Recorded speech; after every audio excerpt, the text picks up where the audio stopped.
ही नहीं, आपकी जानकारी के लिए शेष पर कथा भी वार्तालाप के माध्यम से प्रस्तुत की जा रही है। बालकों का एक समूह नाटक देखकर लौट रहा है। आज तो मजा ही आ गया। आज का अनुभव कुछ अलग ही था। ऐसा कभी कभी ही होता है कि कुछ देखने का असर इतनी देर तक रहे। बिल्कुल ठीक कहा। संजय, तुम लोग क्या बातें कर रही हो? हमें भी तो बताओ। अरे, हम अभी एक नाटक देख कर आ रहे हैं, शरण आश्रम का सपूत। मैंने तुमसे कहा था ना कि मुझे भी नाटक देखना है, पर तुमने तो प्रोग्राम बुलाया ही नहीं। अरे जब मैं टिकट लेने पहुंचा तो सारी टिकट बिक चुकी थी। अब तुम लोग आ ही गए हो तो तुम ही बता दो ना। बताइए ना, ऐसा क्या था उस नाटक में जो आप इतने प्रसन्न लग रहे हैं? मैं बताऊं, साहब जी महाराज ने ये लिखा था, वो भी आज से 95 वर्ष पहले, पर इसकी सार्थकता आज तक बनी हुई है। अब हमारी उत्सुकता और भी बढ़ गई है। कुछ बताइए ना, और उस दृश्य के बारे में तो जरूर बताइए जो सबसे दिलचस्प था। तो सुनिए, ये नाटक दो यतीम यानी अनाथ बच्चों के जीवन पर आधारित है। प्रेम बिहारी और शोभावती, जो दोनों जुड़वा हैं, उनकी मां का निधन हो चुका है और उनके पिता बीमार रहते हैं। उनके पिताजी ने दूसरी शादी कर ली और उनकी सौतेली में भूंडी उन्हें बहुत मारती है। एक दिन वह इस बच्चों को किसी काम से बाहर भेजती है और वे खेलने चले आते हैं, और जब वे समय पर वापस नहीं आते तो वह उनको ढूंढती है और फिर बहुत मारती है। जब उनके पिता उन्हें बचाने की कोशिश करते हैं तो भूंडी उन्हें धक्का देती है और वे वहीं गिरकर मर जाते हैं। सच में? और फिर मुंडी झूठ होने का नाटक करती है, जिससे सारे पड़ोसी उसकी बातों में आ जाते हैं। पर बच्चों ने तो सब कुछ देखा ही था, इसलिए बच्चे अपनी सौतेली माँ को घर को बता देते हैं और इससे गुस्सा होकर मुंडी प्रेम बिहारी पर एक कुल्हाड़ी फेंकती है, जिससे उसके नाम पर झूठ हो जाती है।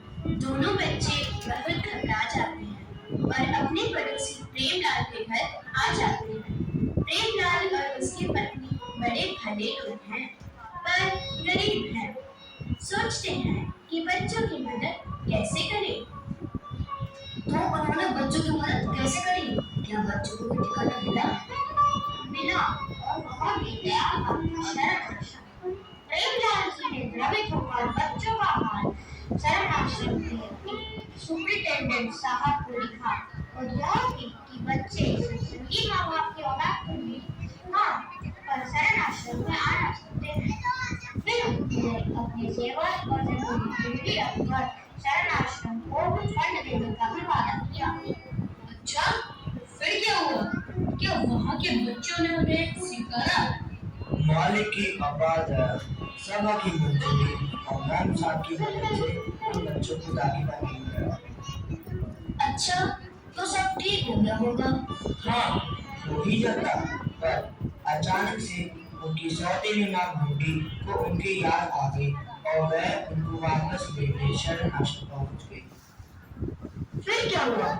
भाई, ये दृश्य तो सबसे ज्यादा मजेदार था। एक राय बहादुर विरोध चंद और उसकी बीवी और एक वकील जो दयालबाग के विरुद्ध थे, भूंडी को अपनी तरफ कर लेते हैं और प्रेम बिहारी और शोभावती को मजिस्ट्रेट की अदालत में केस करके अपनी तरफ करना चाहते हैं। ओहो, तो क्या मजिस्ट्रेट ने उनकी दलील सुनी? भाई, ये सब तो गलत थे। प्रेम बिहारी और शोभावती तो शरण आश्रम में बहुत सुखी थे और दलील के दौरान वकील विरोध चंद, उनकी पत्नी और भूंडी सबका पर्दाफाश हो गया। वैसे ये सीन देखने में बहुत मजा आया। हम सब खूब हंसे, है ना? तो क्या सबसे अच्छा सीन वही था? वैसे तो पूरा नाटक ही दिलचस्प था। आखिर साहब जी महाराज एक भी है और वो दृश्य जिसमें शरण आश्रम के बच्चे अपने मूल्यों से इंस्पेक्टर जनरल, डायरेक्टर साहब और मेम साहब को अवगत कराते हैं, एक ऐसा सीन है जिसमें हम सबको जीवन मूल्यों के बारे में सोचने पर मजबूर कर दिया। ऐसी क्या खास बात थी उसमें? जरा बताओ तो। बताने में दोनों मिलकर देखते हैं। शरण आश्रम में लड़के लड़कियां पढ़ रहे हैं। मास्टर पढ़ाता है। इंस्पेक्टर साहब, डायरेक्टर साहब व मैम साहब यतीम खाना में दाखिल होते हैं।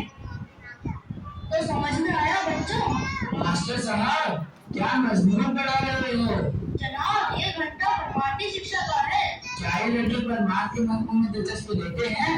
जी हाँ, काफी दिलचस्पी लेते हैं। कुछ समझते भी हैं? जरूर, अगर समझे नहीं तो दिलचस्पी कैसे पैदा हो सकती है?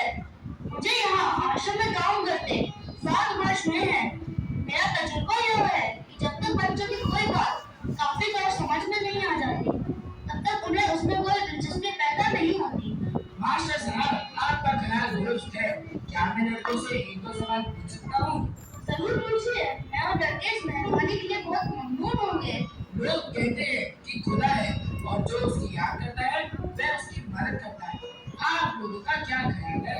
मालिक जरूर है और वह अपने सब बच्चों की मदद करता है। जो शख्स अपनी तवज्जो मालिक के चरणों में जोड़ता है वह मालिक की उस दया का दोष पर नाज़िल होती है, जिंदगी में लुत्फ लेता है, क्योंकि उसको मालिक की मदद का हाथ साफ नजराई पड़ता है। और जो शख्स मालिक से बेमुख रहता है वह उस वक्त से महरूम रहता है, लेकिन मालिक का उत्पन्न भी करवाते हैं। खास लोग कहते हैं कि खुदा अवतार धारण करता है, यानी इंसानी जिस्म में इख्तियार करता है। आप लोग क्या समझते हैं? हम भी यही मानते हैं कि मालिक अवतार धारण कर सकता है और करता है। कभी समुंदर एक रोजे में आ सकता है। अभी मूसा समुद्र के किनारे पड़ा और समुद्र की एक लहर पड़कर उसे पानी से भर दे, तो कुएं के अंदर समुद्र ही तो होगा। या अगर बिजली की कुव्वत जो संसार भर में व्यापक है किसी लाख की मार्फत अपना इजहार करे, तो यही तो कहा जाता है कि बिजली लाख के अंदर अपना इजहार कर रही है। मगर क्या उस वक्त तमाम बिजली उस लाख में आ जाती है? इसी तरह मालिक दुख बदस्तूर जहाँ का तहाँ रहता है, उसकी एक घाट इस पृथ्वी पर उतरकर अपना इजहार मनुष्य रूप में करती है। इसी को मालिक का अवतार धारण करना कहते हैं। यह घाट मनुष्य रूप क्यों धारण करती है? जितने भी मनुष्य रूप है वह सुरत ही ने तो धारण किया है, और सुरत वह मालिक का जौहर नियत है।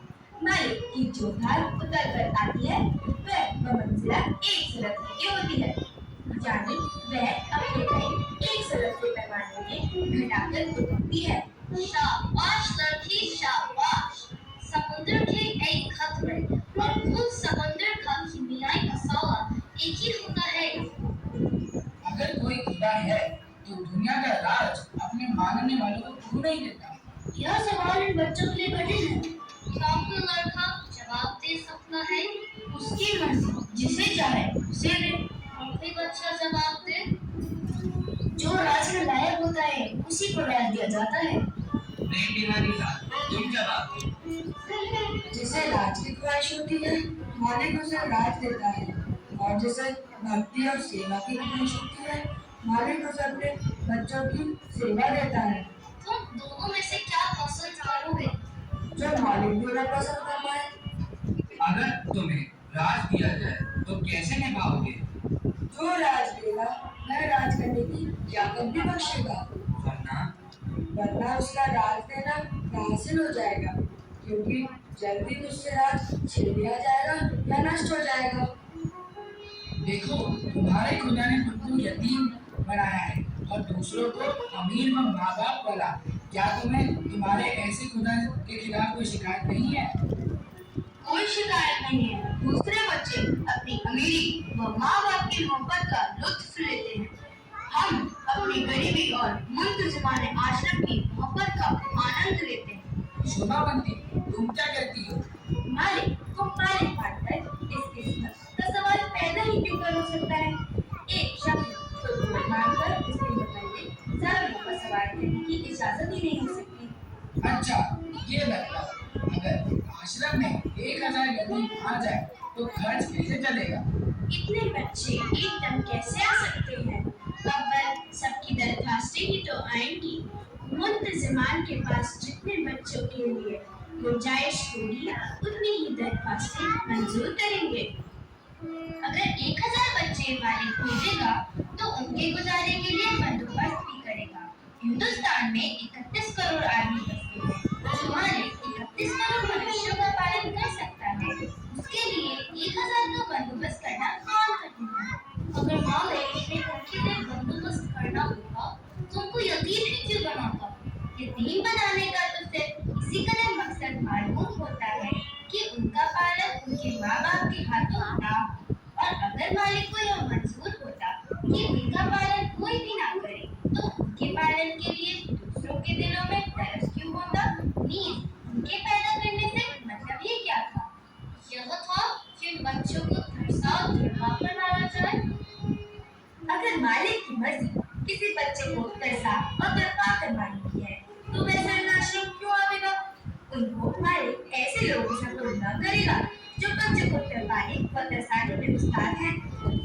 हमारा सवाल तो यह है कि मुंतजिमाने आश्रम इतने खर्च के रुपए कहाँ से लाएगा?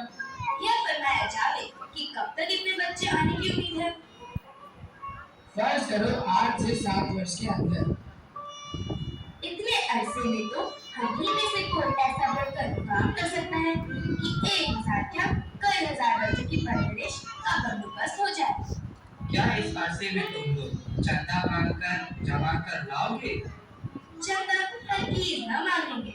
मेरा भाई प्रेम बिहारी लाल ही विलायत जाकर ऐसा काम सीख आ सकता है कि जो मॉडल इंडस्ट्री में जारी करने से लाखों रुपए की आमदनी हो सकती है और उस आमदनी में हजारों बच्चे पल सकते हैं।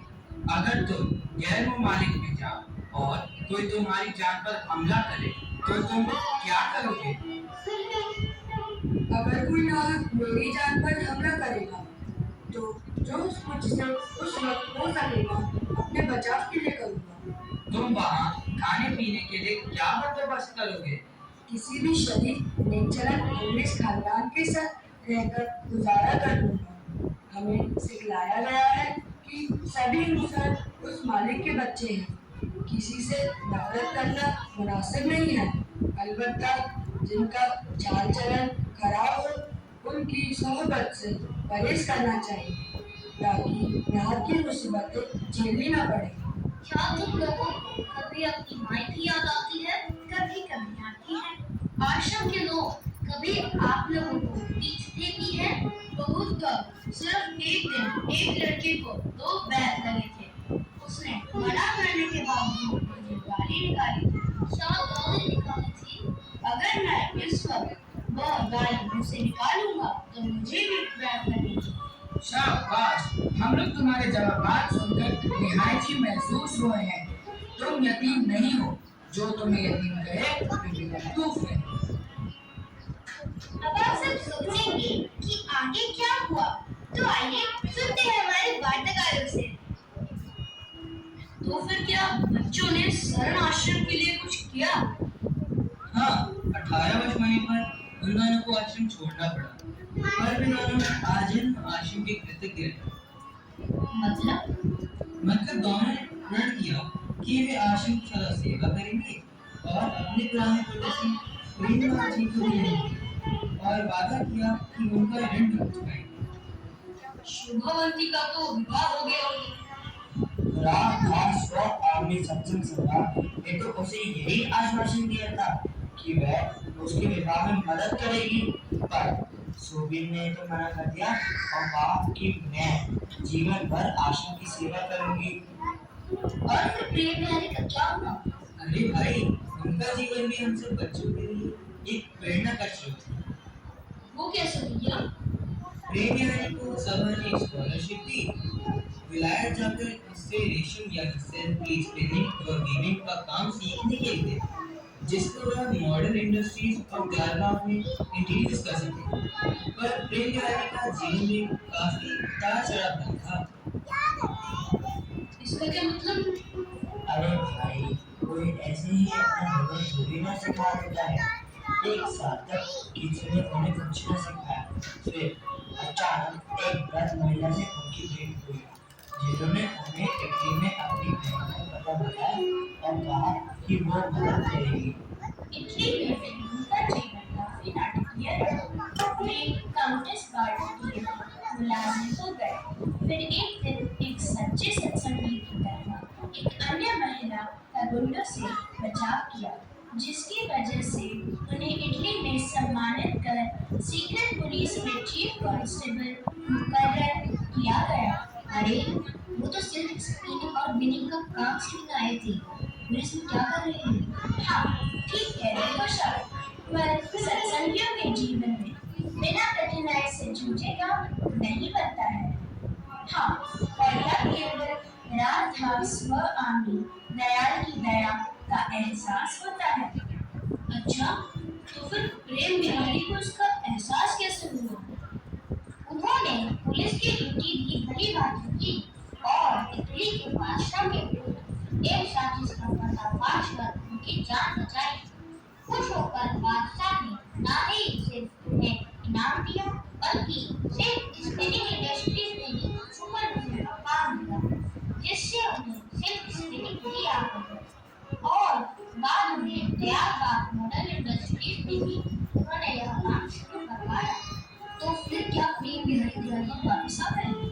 इटली के लोग तो उन्हें रोकना चाहते थे, पर उनका कमिटमेंट तो दयालबाग में ही था, इसलिए उन्होंने दयालबाग आने की इच्छा रखी। पर वो अकेले नहीं आए। काउंटेस लालू, जिन्होंने उन्हें सहारा दिया था, वह उनसे इतनी प्रभावित हुई कि वह उनके साथ रहने लगी। फिर सभा के अनुमति से उन दोनों का बड़ा हो गया। अरे वाह, प्रेम बिहारी को तो आध्यात्मिक और सांसारिक दोनों ही फल प्राप्त हो गए।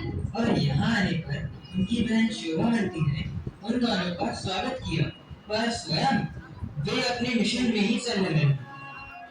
सच में ये नाटक और उसकी वार्तालाप इतनी रोचक है कि हम उससे इंस्पायर हुए बिना रह ही नहीं सकते। हम सब लोग प्रेम बिहारी की तरह शरण आश्रम के सपूत बनना चाहते हैं और उन्हीं की तरह अपने मिशन के प्रति समर्पित रहना चाहते हैं। क्यों भैया, तुम्हें नहीं लगता कि आजकल के सुपर ह्यूमन बच्चे भी तो शरण आश्रम के शपूत की तरह भारत के मिशन का हिस्सा बन गए हैं? हाँ, अब समझ आया नाटक शरण आश्रम का सबूत कितना सार्थक क्यों है। शरण आश्रम के सबूत की भांति आज के सुपर वुमेन बच्चे भी रानी महारानी की सेवा में संलग्न रहना चाहते हैं।